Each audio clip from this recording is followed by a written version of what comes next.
students. Welcome to Unit 1, Lesson 1 on temperature and temperature scales. The objectives for this lesson will be define the Celsius, Fahrenheit, and Kelvin temperature scales, convert temperatures from one scale to another, and explain the operation of various types of thermometers. Here is a visual depiction of the three temperature scales. We have a comparison here between the Celsius and Fahrenheit scale. Most students have familiarity with these two scales. What we're seeing here in the diagram is the steam point and the ice point. Temperature scales were constructed on the concept around water's state change from solid to liquid, its melting point, we call the ice point, and the steam point, the distance between those two state changes, and divided them up into 100 different units, and we created our Celsius temperature scale. Now, the Fahrenheit scale, when compared to our Celsius scale, has an ice point of 32 and a steam point of 212, and we'll see that information reflected in the temperature conversion. The third scale, the Kelvin scale, is, if you like, more of a scientific scale because of absolute zero. Absolute zero is a concept where at that temperature, everything ceases to move. So on the molecular level, electrons stop orbiting around the nucleus of an atom. And therefore, we have what we call a superconductor, where electrons can flow through conductors with zero resistance.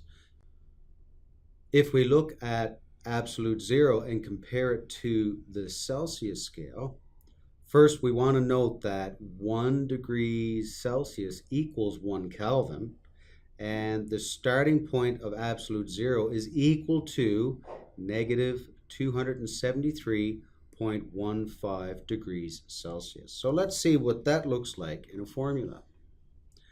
These first two formulas convert between Fahrenheit and Celsius.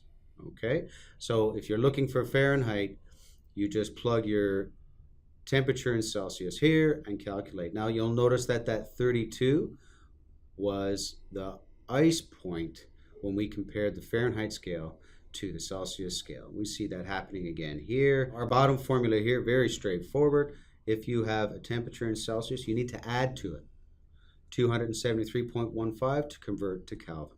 Okay, so let's take a look at some examples. A healthy person has an oral temperature of 98.6 degrees Fahrenheit. Okay, what's this in Celsius? So, of course, we would need to choose our problem where we're going to find for our value in Celsius. Plug in 98, subtract 32, giving us 66.6, and multiply that by 5 over 9, giving us a value of 37 degrees Celsius. So our answer, the temperature in Celsius, is 37.0 degrees Celsius. Another example, a temperature sign on a bank indicates that the outdoor temperature is minus 20 degrees Celsius. Now let's convert that to Fahrenheit. So using our second formula to calculate temperature in Fahrenheit, we just plug in the minus 20 and multiply it by 9 over 5. Okay, that gives us a negative 36 degrees Fahrenheit.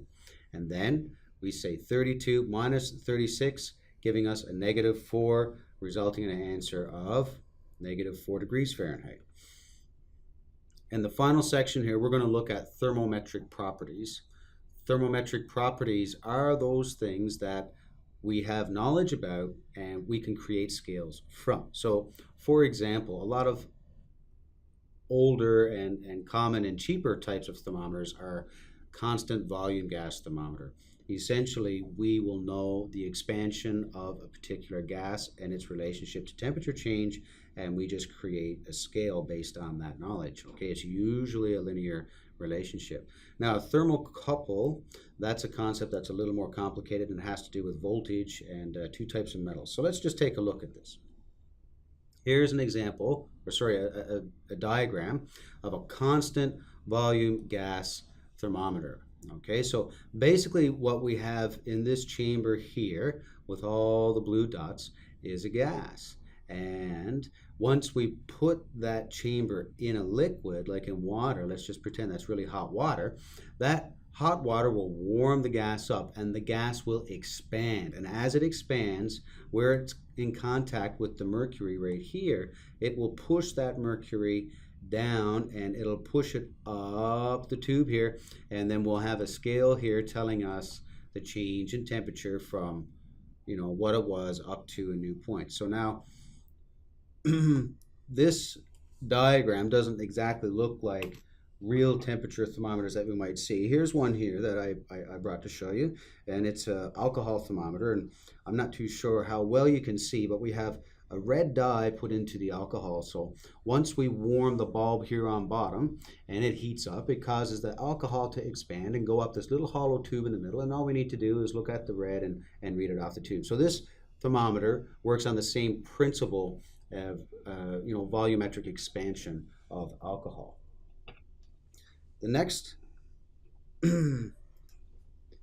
type of thermometer that we should try our best to understand is a thermocouple. Now, essentially, the thermometric property that a thermocouple will utilize is the impact of two metals joined together here in an ice bath, and we can see here an actual diagram of a thermal junction. So this being a known value of 0, okay, it has an impact on voltage change when we take the second thermocouple junction and submerge it in a heated area. Okay, so basically the temperature gradient here gives rise to a voltage change here, and that information we know and can write a function for, and that gives rise to a very accurate and a very large temperature range, somewhere from minus 270 up to around, I think it's around 2000 degrees Celsius.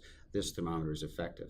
A similar type property that can be measured and a function can be written for is that the resistance often increases in a metal as temperature increases. So if we know the function in a certain particular metal, something like platinum is quite common to use. And once we understand the function of resistance versus temperature, we can use that information to create a thermometer. So as we increase the temperature, we increase the resistance. Okay, so let's just take a look at this question and see if we can get the answer right. You should try to guess before I tell you the answer. It says, which one of the following properties is not likely to be used as a temperature-sensitive property to construct a thermometer? So A says the volume of a liquid increases with increasing temperature. So the thermometric property here would be the volume of a liquid. Okay. A gas being held with a constant volume container exhibits pressure changes with corresponding temperature changes.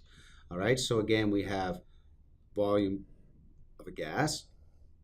C says the length of a metal rod, okay, changes linearly with temperature. So we're talking about an expansion of a volume in a solid state, perhaps. All right, and the mass of a solid decreases with increasing temperature. So here what we're saying is we're causing mass to disappear as we increase temperature. And the final option here is the electrical resistance of a wire increases with increasing temperature. Okay, so what answer do you think is not something that we would use to build a thermometer? And of course, the answer is D. The mass of a solid decreases. We very rarely decrease mass with any type of property, maybe in chemistry if there's some latent function where something is burned off or energy is given off. But we really don't change the mass with an increase in temperature. That's actually a little bit silly to think of. Okay, so that concludes our demonstration lesson. And what I would like for you to do now is practice some of the problems for this lesson that I've provided to you online. Thank you very much. Have a good day.